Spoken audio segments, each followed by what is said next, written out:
Hello Honors Biology students, this is Mr. Ward. A little different video lesson today. You don't get to see me on screen, but you get to see all of my notes and the information that will come from our exploration into water and solutions from section 3 of chapter 2. So in today's lesson you should be able to define the structure of the water molecule. You should be able to explain how water's polar nature affects its ability to dissolve substances. You should also be able to outline the relationship between hydrogen bonding and the different properties of water. And lastly, identify the role of solutes and solvents in solutions, as well as contrasting the properties of acids and bases, which will be the focus of our lab investigation in our next block. All of your key terms, and there are quite a few of them, are found on page 39 in your textbook or your online text. So in terms of what are some of the properties of water that make it such an important compound or molecule in our planet? Well, one of its main properties is, of course, its polarity.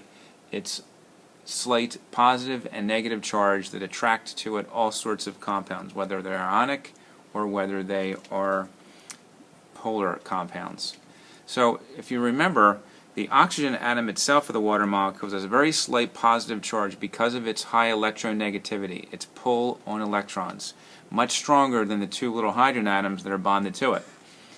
So when we look at the water molecule, and you can see from the picture here, the water molecule, the oxygen is in red and the tiny little hydrogens are in white.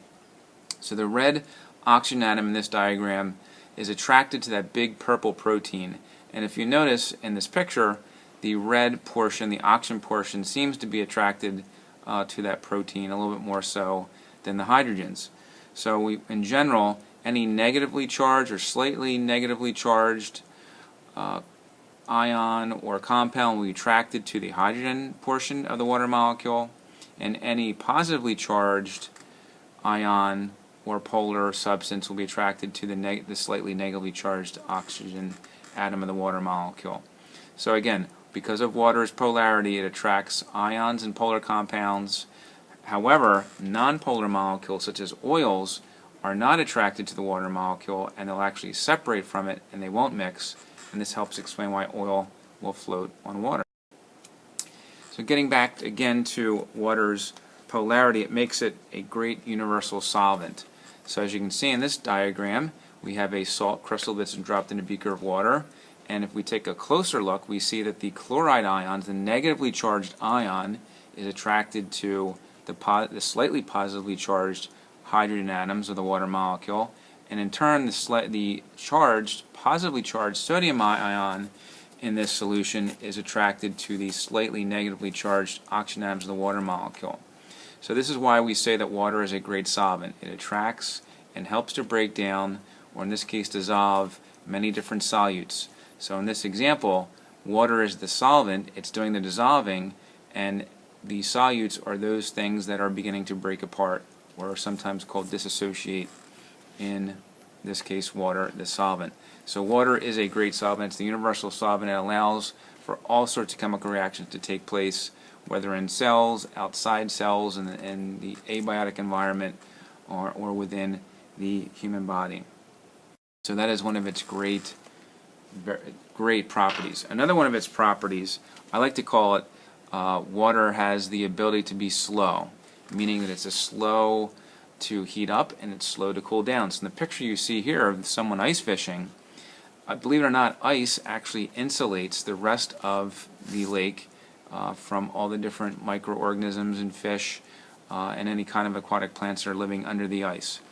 So what this means is that water and why does it have this property of being an insulative layer? Well, it has what we call a high specific heat. And that's defined as how much heat, how much energy is required to raise 1 gram of water 1 degree Celsius. So please, when you take a look at this slide here, I wasn't able to do a subscript with the 2's or the 0's. So it's again the amount of heat required to raise just 1 gram of water 1 degree Celsius. And this is an important property of water. Other liquids don't have this high specific heat. They will change temperature quite rapidly. But if you're living in a lake and you're a fish, you certainly wouldn't want the water temperature to change rapidly like it might the air temperature change from morning to night. So it's a very slow change in temperature, which is great to help keep things moderated, keep things almost stable in a way. So if you've ever been in the Midwest in the winter, it's much, much colder there because they're far away from the ocean, which retains that heat long enough to kind of keep the temperature moderate around the coastline during the winter. Reverse of that is in the early spring, when it can get really hot in the cities around the Midwest. The coastline still stays pretty cool because the ocean water is still very cold. So large bodies of water retain lots of heat, release it slowly, or they warm up slowly, and that has an effect on the air temperature near those huge water bodies. Another one of water's really important properties is hydrogen bonding, and this helps explain how water molecules stick to each other and then stick to other things. So the term cohesion, one of your key terms, simply is the attraction of like substances to like substances. In this case, the slightly positively charged hydrogen atom of one water molecule is attracted to the slightly negatively charged oxygen of another water molecule, and they bond via a hydrogen bond. Now, adhesion is attraction between different substances. So, for example, as water travels up a plant stem, sometimes hundreds of feet above the ground, the water molecules not only are sticking to each other, but they're also sticking to the walls of those vessels that carry the water. And that's called adhesion. And this helps explain partially how water can travel up a stem of a plant. The other term is transpiration. When water is evaporating from the plant leaves, all the water molecules that are beginning to be pulled out of the plant leaf as they're evaporating into a gas, they're pulling on all the water molecules below it, all the way down to the roots. So this helps explain how water can travel sometimes hundreds of feet, breaking the laws of physics, breaking gravity. And it's due again to its cohesive and adhesive ability. Its stickiness is another way to look at it. And also, where water meets air, in this case the surface of a pond, like this little water strider you're seeing in the picture, it's actually a pretty strong bond that we find in these water molecules. Each hydrogen bond by itself, not real strong, collectively very strong. Strong enough to hold up a lot of organisms like this water strider. And to get back to one more important property of water, if we get back to its ability to dissolve substances. So sometimes when things dissolve in water, we call that a solute dissolving a solvent. We can use the term concentration. It's really just a measure of how much solvent is being dissolved in a certain amount of this solution.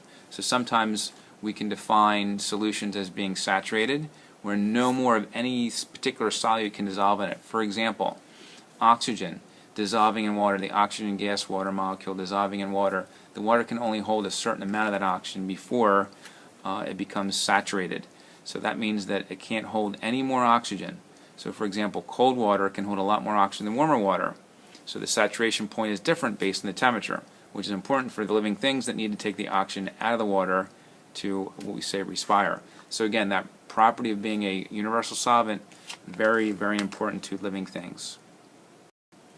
And our last topic of this lesson is pH, and that is what we're going to be investigating in our lab in our upcoming block. So we should know a little bit about the pH scale, which is a measure of the acidity or alkalinity of a particular substance. And if you remember, the number 7 is right in the middle, between 0 and 14. That represents neutral conditions. Anything below the number 7 represents acidic conditions. Anything above the number 7 up towards 14 represents basic, or what we sometimes call alkaline conditions. So quite simply, an acid is a substance that releases hydrogen ions, which is nothing more than just a little hydrogen nucleus with no extra electrons, so it's positively charged. So an acid is any substance that releases hydrogen ions into solution.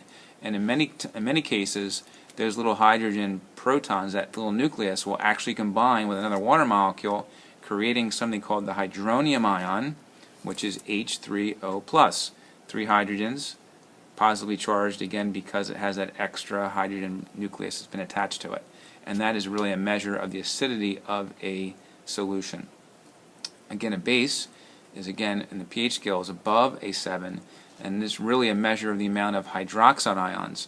So if you imagine a water molecule and one of those hydrogen nuclei breaking away from that water molecule, what is left is an oxygen, a hydrogen, and an extra electron from the former hydrogen, so that's the hydroxide ion, or OH negative, and that makes substances more basic or more alkaline. And remember that within the pH scale, a 1 unit change is not just a growth of 1, it's actually multiplied by a power of 10. So for example, if we go from 5 to 4, it's not just a 1 unit change, it's a 10-fold change in the amount of hydrogen ions, which helps explain why stomach acid that could dissolve a nail versus vinegar, which could not dissolve a nail, even though it's a 1 unit change, apparent looks like a 1 unit change, it's really not. It's really a 10-power change. And that's something to pay particular attention to when we talk about the pH scale. And the very last topic when we talk about acids and bases is the idea of buffers. And this is something that we're going to be investigating in our lab next block. Do water bodies, natural water bodies, have the ability to resist any small changes in pH? In other words, neutralizing small amounts of acid or bases added to them. So think in terms of acid rain, acid precipitation. Do water bodies have the ability to resist a change in pH when they are exposed to acid rain, acid precipitation? And the idea there's substances in the water called buffers, often found in the rocks in a stream, for example, or in the soil, that are released in the water that help to neutralize that, just like an antiacid helps neutralize acidic conditions when we have too much of our favorite food. So this has been another video lesson. And this one is section 3 of chapter 2, Water and Solutions. I'll see you in our next block.